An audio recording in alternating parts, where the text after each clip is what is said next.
어제 2장에서 룻이 어머니의 말씀에 따라 보아스의 밭에서 추수를 마치기까지 곡식을 주었다는 그런 내용이 나옵니다. 3장은 추수가 끝났을 때의 이야기입니다.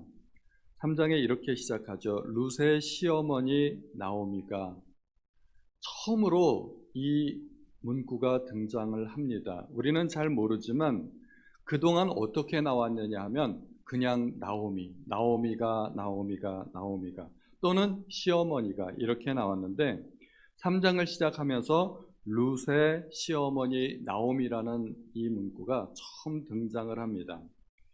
2장에서 나오미는 보아스의 이야기를 듣지 않습니까? 룻을 도와주었던 그 사람이 바로 가까운 친족 보아스라는 이야기를 듣습니다. 그리고 뭔가 깨닫게 되는 거죠. 보아스의 이야기를 들은 나오미는 갑자기 3장에서 대담해지고 그리고 적극적이 되었습니다. 그 이전까지는 이 나오미는 굉장히 수동적인 입장이었습니다. 룻의 돌봄을 받는 입장이었습니다. 그런데 이제부터는 룻에게 이렇게 저렇게 마치 작전 사령관처럼 무엇을 어떻게 하라고 지시하는 그런 시어머니의 모습이 등장합니다. 이제는 룻을 위해서, 룻의 행복을 위해서 적극적으로 행동하는 시어머니의 모습을 보여주게 되는 것입니다. 이제 룻을 위해서 계대 결혼을 생각하고 있는 것입니다. 그것은 가문의 대를 잇게 한 이기적인 욕심이 아니라 정말 순수한 마음으로 며느리가 이제는 행복했으면 좋겠다 하는 시어머니의 마음이었습니다. 네가 언제까지나 그렇게 청산과부로 있겠니? 너도 이제 결혼해서 다시 새 출발을 해야 되지 않겠니? 그런 의미인 것입니다. 또 시어머니로서 내가 언제까지 너의 짐이 될 수 있겠느냐 하는 의미도 내포하고 있는 것입니다. 2절에서 나오미는 이렇게 이야기하지 않습니까? 보아스는 우리의 친족이 아니냐, 가까운 친족이라는 것입니다. 룻이 행복하게 살려면 방법은 하나밖에 없습니다. 여자가 행복하려면 좋은 남자 만나서 행복하게 살아야 되는 것이죠. 오늘날에는 여자가 얼마든지 혼자서도 살 수 있습니다. 사회적인 능력도 있고 또 사회적인 능력이 아니라 미모도 중요하고 그렇지만 고대 시대에 있어서 여자의 행복은 딱 하나밖에 없어요. 아무리 미모가 뛰어나도 아무리 학식이 뛰어나도 능력이 뛰어나도 남자 만나서 행복하게 잘 사는 것이 그것이 여자의 행복입니다. 그런데 룻의 입장에서 재혼이 현실적으로 가능하지 않습니다. 그런데 가능한 방법이 딱 하나 있죠. 계대 결혼입니다. 보아스가 친족이란 말을 하는 것은 그가 계대 결혼에 관한 고엘 의무를 담당한 사람이라는 것을 이야기하는 것입니다. 원래 형이 자식이 없이 죽으면 동생이 형수에게 들어가서 그 자손을 이어주어야 했습니다. 말론이 자손 없이 죽었으므로 가까운 친족인 보아스는 합법적으로 룻과 결혼할 수 있다는 것입니다. 계대 결혼이라는 것은 대를 계승하기 위한 결혼이라는 의미죠. 그래서 또 형수와 결혼한다는 의미로 수혼제도라고도 하고 형이 죽으면 형수를 취한다고 해서 형사 취수제도라고도 합니다. 이름이 많습니다. 다 같은 의미인데 그런데 이 결혼은 로맨스와 전혀 상관이 없습니다. 단지 아들만 낳아주면 끝인 것이죠. 의무적인 결혼입니다. 사랑이 전혀 개입될 여지가 없습니다. 사랑이 없어도 괜찮아요. 그래도 결혼해야 됩니다. 참 이해하기 힘들죠. 우리가 이해하기 힘들지만 외국에서도 우리나라에 이해하기 힘든 그런 문화가 많습니다. 우리나라도 조선시대에 씨바지라는 게 있었죠. 오직 자손의 계승만을 위한 것입니다. 외국 사람들이 그런 얘기 들으면 이해할 수 있을까요? 절대 이해하지 못합니다. 그런데 나오미는 대를 잇고자 하는 욕심보다도 오직 진심으로 룻의 행복을 위한 것이죠.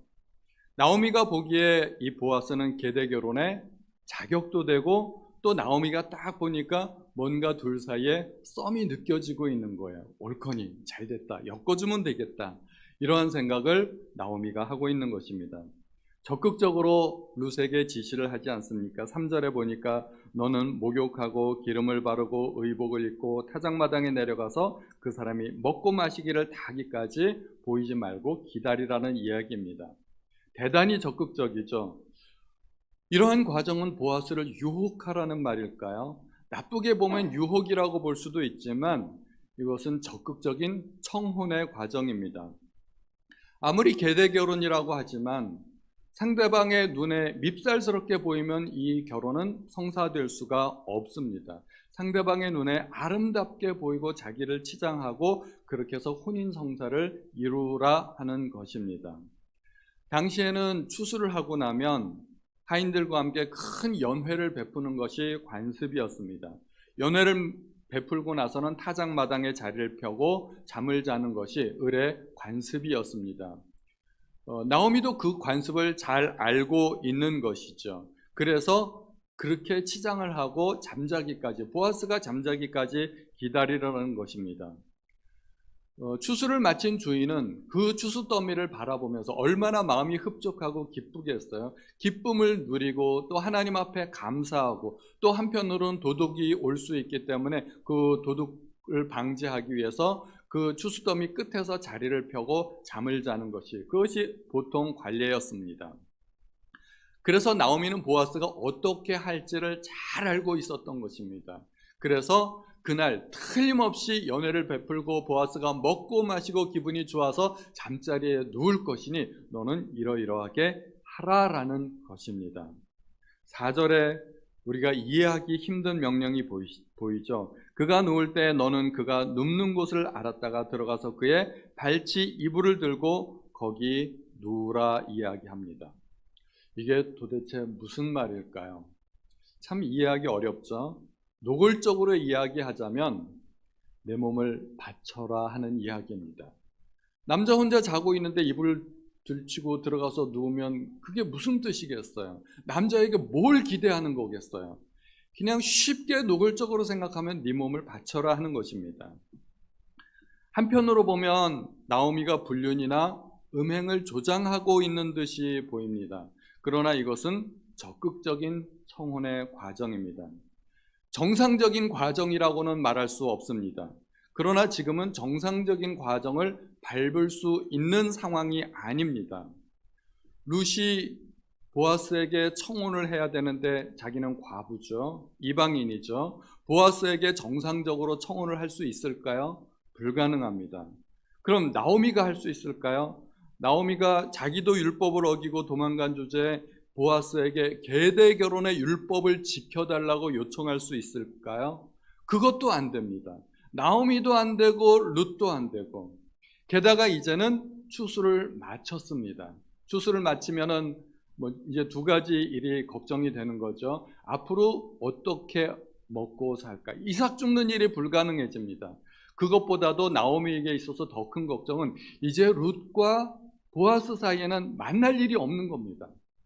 이제는 벼랑 끝에 섰습니다. 어떻게 해야 될까요? 찬밥 더운 밥 가릴 상황이 아닙니다. 그래서 나오미가 극단적인 방법을 생각하는 것입니다. 나오미는 이제 마지막 하룻밤의 찬스가 남은 것입니다. 이 잔치 베풀고 나면 보아스는 이제 자기 집으로 가면 끝이고 보아스가 타작마당에 나올 일도 없고 나오미와 룻이 만날 기회가 전혀 없습니다. 이제 극단적인 처방을 하는 것이죠. 어떻게 되든 한번 주사위를 던져보자.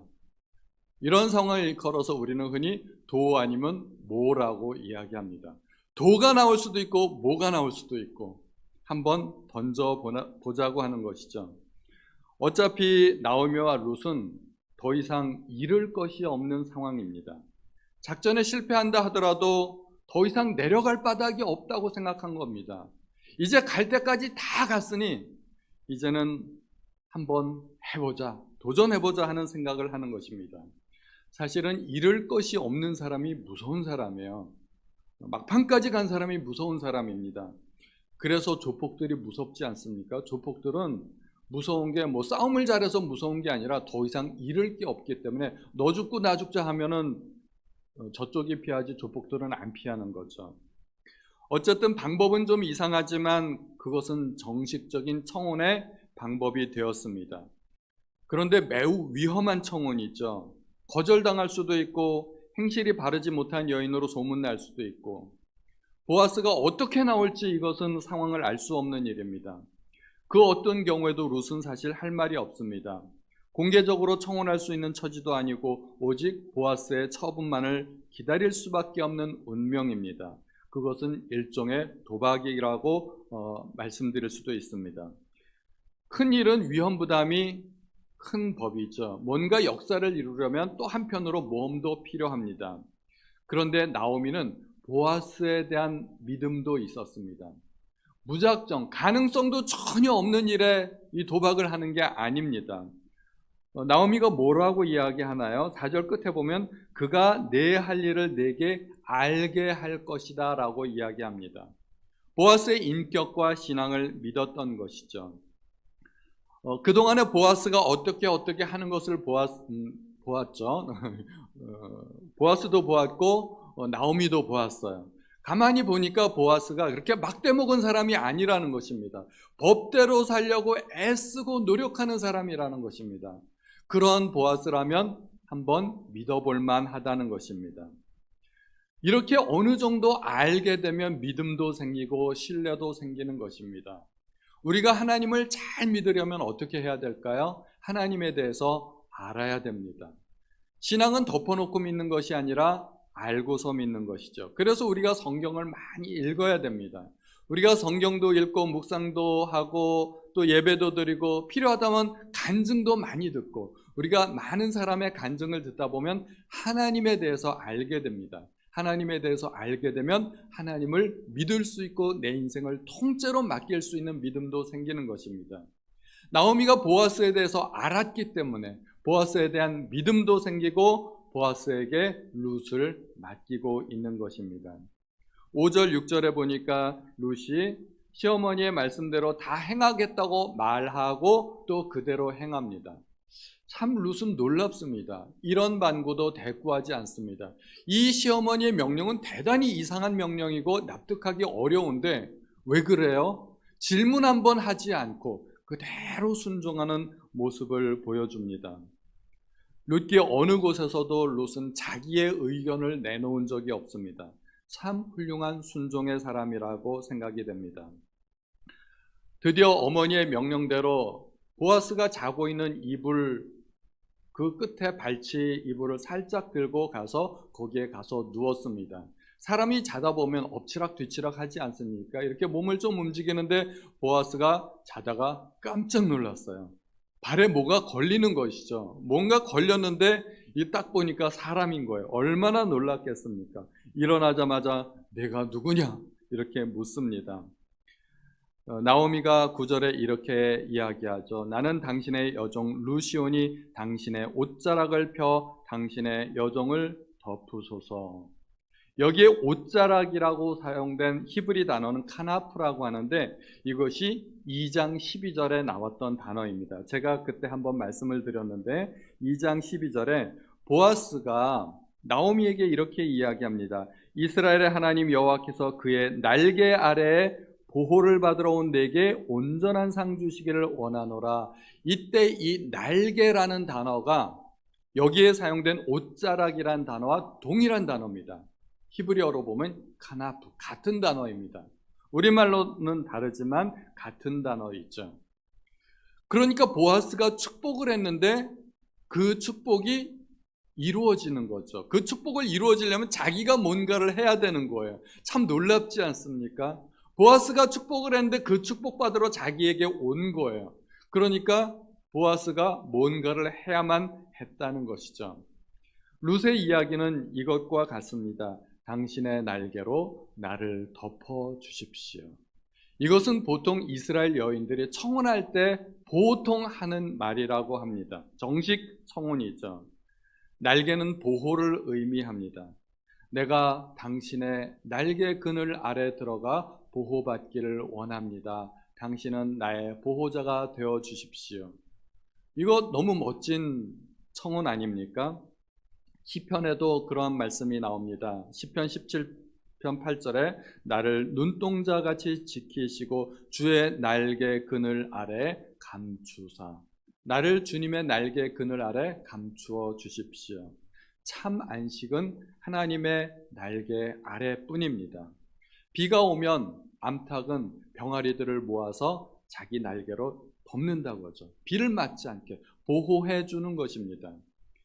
참된 날개를 가지신 분은 하나님이신데 보아스가 또 그 날개를 가진 것으로 보아서 이 보아스가 구세주를 의미하는 모습이 또 여기서도 나타납니다.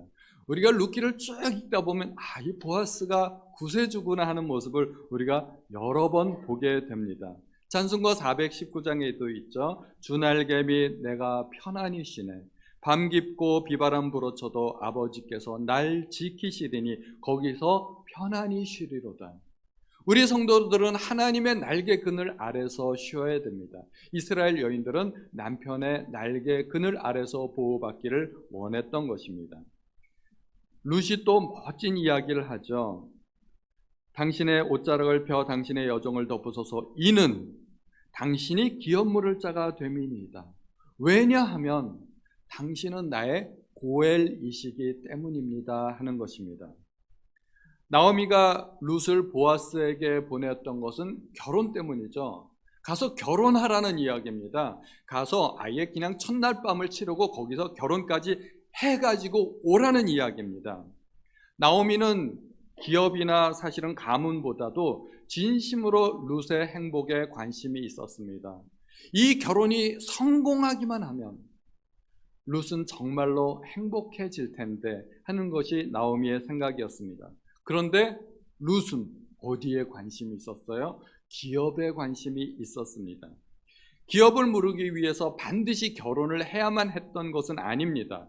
결혼 안 하고도 얼마든지 기업을 물을 수 있죠. 그런데 룻은 결혼보다도 사실은 기업에 관심이 있었습니다. 기업을 물러달라는 것이죠.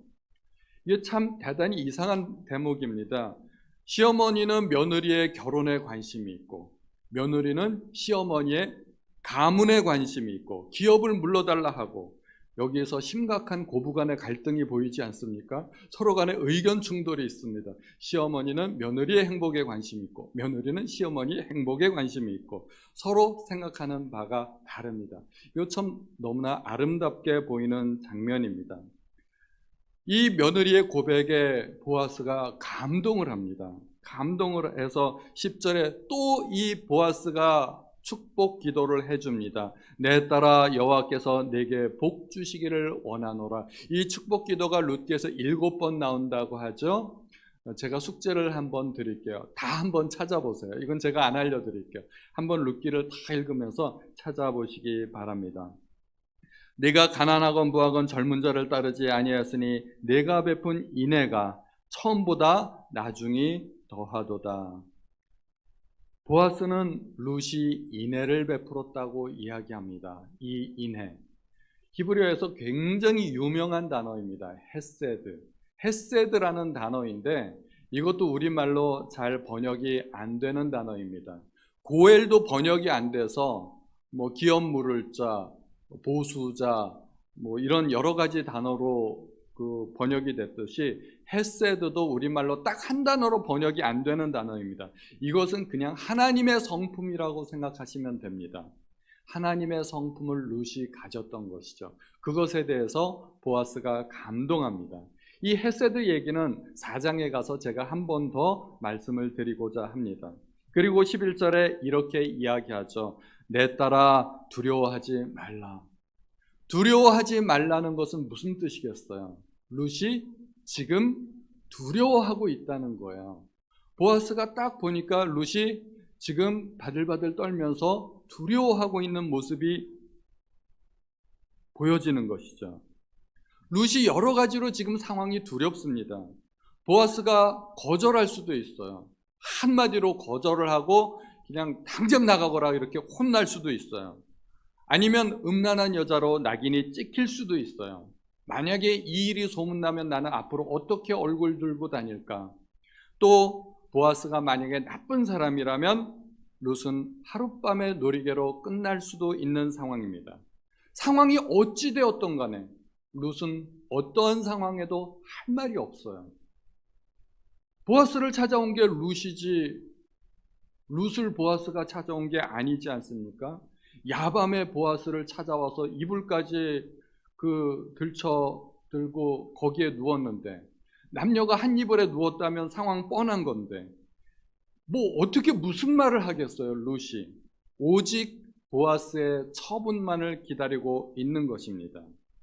그렇게 두려워 떨고 있는 룻에게 보아스가 위로하지 않습니까? 내가 내 말대로 다 행하리라.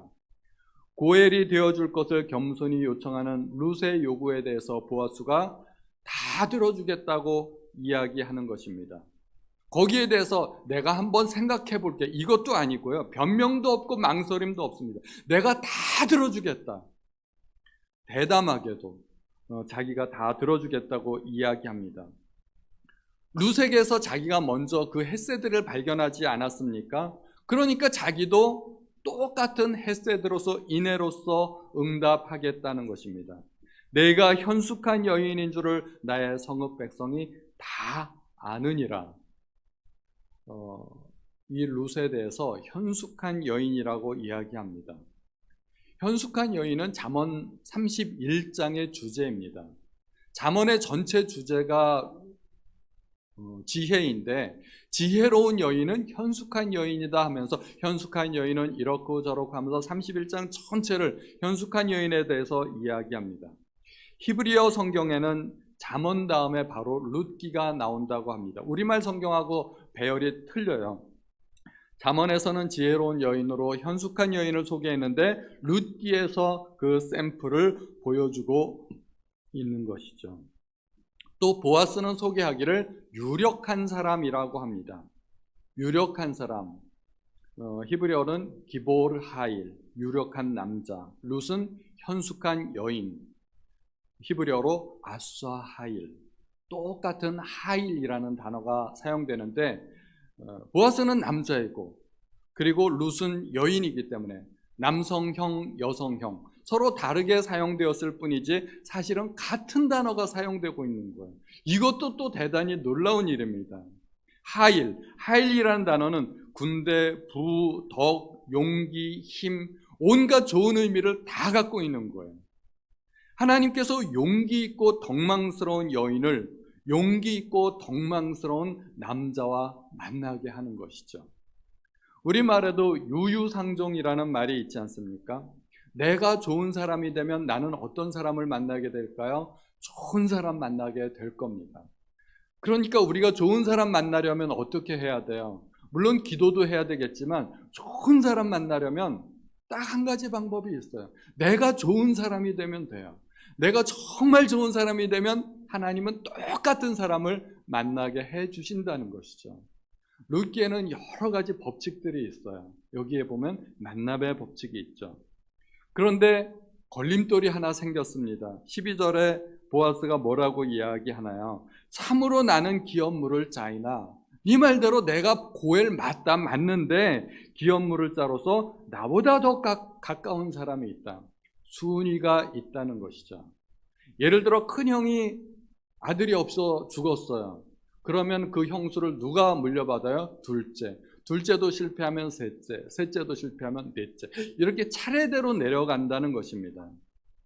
보아스는 자기가 고엘이 되고 싶었어요. 도와주고 싶었어요. 그러나 자기보다 더 우선순위가 있는 친족이 있다는 것을 명심해야 했던 것입니다. 아무리 좋은 의도가 있어도 거기서 만약에 첫날 밤을 치러버리면 이것은 법을 어기는 행위가 됩니다. 그것은 그야말로 불륜이 되는 것입니다. 법을 지키려고 했다고는 하지만 사실은 그게 법을 어기는 거예요. 그러므로 옳은 일을 할 때도 절차와 법도를 따져야 됩니다. 목적이 옳다고 해서 방법을 무시하면 안 됩니다. 종종 우리 그리스도인들이 실패하는 경우가 있죠. 좋은 의도를 가지고 좋은 목적을 가지고 했는데 방법이 틀렸어요. 그러면 옳은 것이 아닙니다. 전도를 하다가 무리하게 전도를 하다가 실패하는 경우도 있죠. 오히려 역효과를 보는 경우도 있습니다. 우리가 하나님을 예배하고 찬양한다고는 하지만 그러다가 오히려 세상 사람들이 더 멀어지는 경우가 있어요. 그리스도인들이 잘못 행실을 하면 그럴 수 있다는 것입니다. 그래서 우리는 방법을 잘 따져야 돼요. 아브라함이 첩을 취해서 아들을 낳으려고 했죠. 목적이 나빴나요? 좋은 의도와 좋은 목적을 갖고 있었어요. 하나님께서 내게 약속을 주셨기 때문에 나는 그 약속대로 하나님의 의도를 이루려고 했다는 것입니다. 그런데 방법이 틀렸던 것이죠. 그래서 낳은 아들이 이스마엘이고 그 이스마엘은 결국은 쫓겨나게 됩니다. 하나님의 일은 하나님의 방법대로. 보아스가 여기에서 실패하지 않습니다. 내가 좋은 의도를 가졌지만 그러나 우리는 방법과 절차를 따져야 돼. 아직은 안 돼. 이것이 보아스의 말입니다. 그리고 13절에 여호와께서 살아 계심을 두고 맹세하노니, 그렇게 중간에 이야기하지 않습니까? 내가 그 기업물을 자의 책임을 다 이행하겠다고 이야기합니다. 나보다 우선순위가 있는 그 친족이 있는데 일단은 그 친족에게 한번 물어보고 만약에 그가 거절하면 내가 다 이행하겠다. 그러니까 걱정하지 말라는 것입니다. 그리고 14절에 서로 알아보기 어려운 때에 일어났다고 합니다. 아직은 어두컴컴할 때. 날 밝은 다음에 사람들이 꾸역꾸역 모이기 시작할 때 룻이 그 자리에서 일어나서 나가면 어떻게 될까요? 삽시간에 소문이 퍼질 겁니다. 둘이 뭔가 있었다. 그러고서 보아스의 명성에도 치명적이 되고 룻의 이름에도 치명적이 됩니다. 서로 간에 이건 좋지 못한 일입니다. 그래서 아직 날 밝기 전에 그렇게 일어나서 헤어지는 것입니다. 그리고 헤어지기 전에 15절에 보니까 보리를 6번 되어서 룻에게 지워 주었다고 이야기합니다. 룻은 그날도 일하고 돌아갔을 겁니다. 충분히 자기 양식을 다 갖고 갔습니다. 그리고 그동안 모은 양식도 있습니다. 하룻밤 일하고 나서 22리터, 뭐 한 일주일 먹을 양식을 거두었으니 얼마나 양식이 있겠어요. 풍족한 양식이 있습니다. 그럼에도 불구하고 그날 새벽에 또다시 양식을 지워 주었습니다. 룻의 그날의 의무는 이삭 줍기가 아닙니다. 보아스에게 찾아가는 것은 결혼 성사입니다. 그러니까 보리를 갖고 가지 않았어도 충분하다는 것입니다. 그런데 보아스가 또 선물을 합니다. 이것은 나오미의 요청을 받아들였다는 의미가 될 것입니다. 쉽게 이야기하자면 그건 약혼 선물이에요. 약혼 선물로 보리를 되어준 것이죠. 이것을 룻이 알아들었을지 못 알아들었을지 그것은 모르겠습니다. 아마 나오미는 알아차렸을 것입니다. 나오미가 룻을 보자마자 첫 마디가 뭐예요? 내 딸아 어떻게 되었느냐. 밤새도록 밤에 잠을 못 자고 노심초사하며 기다렸을 거예요. 잠이 오겠어요? 자기가 그 며느리를 그렇게 보내놓고 잠을 자면 그건 어머니도 아니지. 얼마나 노심초사하며 밤새도록 기다렸겠어요. 그리고 나서 보자마자 내 딸아 어떻게 되었느냐. 이 어떻게 되었느냐는 의역입니다. 의역이라는 것은 번역이 제대로 안 되었다는 것이죠. 직역하면, 히브리어를 직역하면 너는 누구냐 이 말이에요. 내 딸아 너는 누구냐. 밤중에 갑자기 낯선 사람이 와가지고 물어본 게 아니에요. 너는 누구냐. 이제 너의 신분이 어떻게 되었느냐 하는 것입니다. 너는 아직도 과부냐? 아니면 보아스의 아내가 되었느냐? 이걸 물어보는 것이죠. 작전 성공인지 작전 실패인지 대단히 궁금하지 않습니까? 그런데 나오미하고 그 보아스는 상당히 통하는 것 같아요. 룻을 보면서 보아스가 너는 누구냐 이렇게 물어봤고 룻을 보면서 나오미도 너는 누구냐 이렇게 물어본 걸 보니까 이 보아스하고 나오미는 상당히 뭔가 통하는 모습이 있는 것 같아요. 18절에 이제 알았어요. 보리 선물을 갖고 온 것을 알았죠. 그러니까 나오미가 안도가 됩니다. 안도가 되고서 마지막에 이렇게 이야기합니다. 그 사람이 오늘 이 일을 성취하기 전에는 쉬지 아니하리라. 이제 보아스가 어떻게 하리라는 것도 다 알았어요. 보아스가 청혼을 받아들였구나. 이제 우리는 기다리면 된다. 진인사 대천명이라는 우리말이 있죠. 사람이 할 일을 다 하고 나서는 하늘의 뜻을 기다려야 된다는 것입니다.